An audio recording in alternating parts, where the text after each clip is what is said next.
Bonsoir, le ministre de l'Intérieur était l'invité de BFM TV RMC pour répondre notamment au renforcement du plan Vigipirate de protection des lieux publics et des infrastructures de transport en France. Suite à l'intervention militaire française au Mali, la menace est présente sur notre territoire. Les forces de sécurité sont mobilisées, a déclaré Manuel Valls, ajoutant que nos services de renseignement intérieur et extérieur sont particulièrement vigilants. Il faut être prudent. Je me garderai bien de vous donner une réponse définitive. En tout cas, ce que je peux assurer aux Français, c'est que la plus grande vigilance doit permettre d'empêcher des actes sur notre sol. Il y a déjà eu des attentats au cours de ces derniers mois. La menace est présente. Il y a eu les attentats de Mera au mois de mars 2012. Nos services ont démantelé un groupe, une cellule qui était passée à l'acte à Sarcelles au mois de septembre et qui s'apprêtait à commettre sans doute d'autres actes sur le sol national, avec aussi la volonté de se rendre en Syrie pour combattre. Donc nos services de renseignement intérieur et extérieur sont particulièrement vigilants.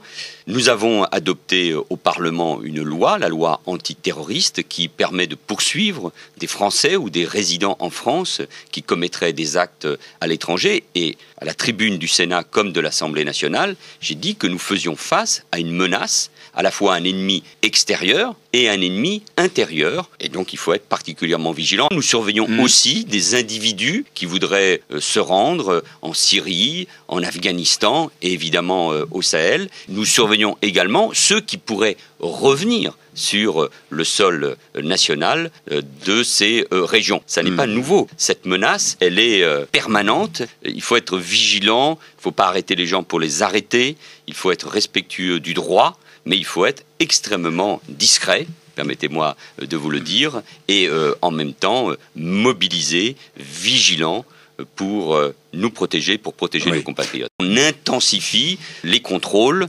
sur les aéroports, sur les gares, qu'il y a une vigilance, qu'il y a une très grande mobilisation. 700 militaires, par exemple, sont mobilisés sur la zone de Paris. Donc, là encore une fois, vigilance, ne jamais succomber à la routine, à l'habitude. Et les forces de l'ordre, soutenues aussi par l'armée, permettent, encore une fois, la mise en œuvre de ce plan Vigipirate. Le ministre de l'Intérieur a rappelé les motivations de la France. Le Mali est en proie à de très grandes difficultés, mais le laisser dans les mains des terroristes à 4 heures ou à 5 heures d'avion de Paris, voire se constituer au cœur de l'Afrique de l'Ouest, au cœur du Sahel, un État terroriste, cela était impossible. La communauté internationale, mais aussi les pays africains, ne le veulent pas et soutiennent aujourd'hui l'action de la France. Le président du Mali, l'autorité légitime de ce pays, a lancé un appel au secours à la France. C'est l'article 51 de la Charte des Nations Unies. C'est la légitime défense. Et la France a répondu à cet appel. C'est de sa responsabilité. C'est le choix du président de la République. C'est le choix, c'est la volonté du chef de l'État. Il fallait répondre à cet appel. La lutte contre le terrorisme, l'ennemi qu'il représente à la fois pour nos valeurs, pour la démocratie, pour la stabilité du monde, nous amenait à répondre. On ne peut pas lutter contre le terrorisme en cédant au terrorisme. On ne peut pas lutter à cette menace extérieure et intérieure en laissant faire. S'il n'y avait pas eu cette intervention de la France en soutien aux forces maliennes, aujourd'hui ces groupes terroristes et criminels seraient sans doute à Bamako, et il fallait à tout prix empêcher que l'État malien bascule dans les mains de ces terroristes. Je rappelle par ailleurs que nous avons 6000 de nos compatriotes qui résident au Mali et plus particulièrement dans la capitale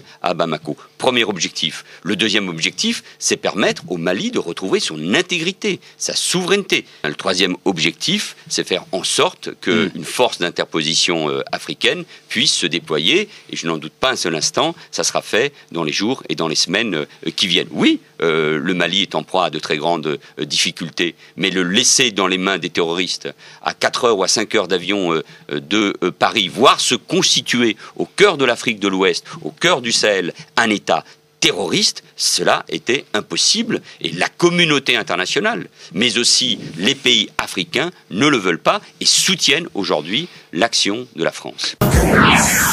Le Premier ministre a expliqué les objectifs poursuivis par la France au Mali, empêcher que l'État malien bascule dans les mains de ces terroristes, permettre au Mali de retrouver sa souveraineté, favoriser le déploiement d'une force d'interposition africaine. Le premier objectif, arrêter l'offensive des groupes terroristes.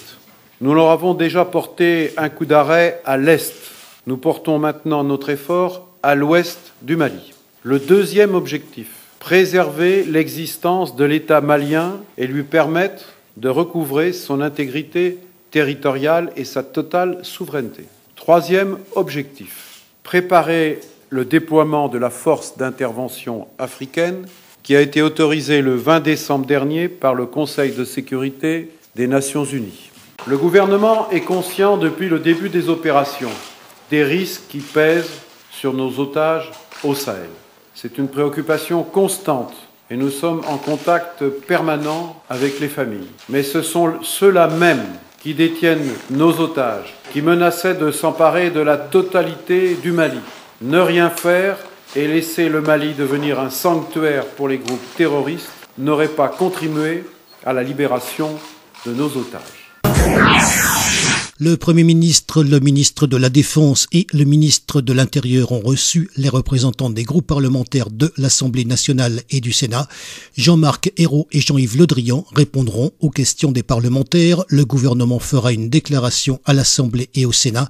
Le Premier ministre à l'Assemblée nationale et Laurent Fabius au Sénat afin de permettre un débat. Nous devons respecter la Constitution. Hier, après les avoir informés en fin de semaine, le Premier ministre avec le ministre de la Défense et moi-même a reçu les représentants des groupes parlementaires de l'Assemblée et du Sénat. Cet après-midi, le Premier ministre et le ministre de la Défense répondront aux questions des parlementaires. Et demain, à l'Assemblée et au Sénat, il y aura une déclaration du gouvernement, du Premier ministre à l'Assemblée nationale et de Laurent Fabius au Sénat. Cela permet un débat. Et puis, comme le prévoit l'article 35 de la Constitution, si dans 4 mois ces opérations durent toujours, alors à ce moment-là, il faudra un vote. Moi, je veux saluer la responsabilité de la majorité, évidemment, mais de l'opposition aussi, rassemblée, réunie autour du président de la République et derrière nos soldats qui combattent. Il fallait répondre à cet appel. La lutte contre le terrorisme, l'ennemi qu'il représente à la fois pour nos valeurs, pour notre démocratie, pour la stabilité du monde, nous amenait à répondre. Retrouvez nos bulletins d'actualité sur la chaîne YouTube PS Espace Toulon et sur le portail www.lesud83fr/politique.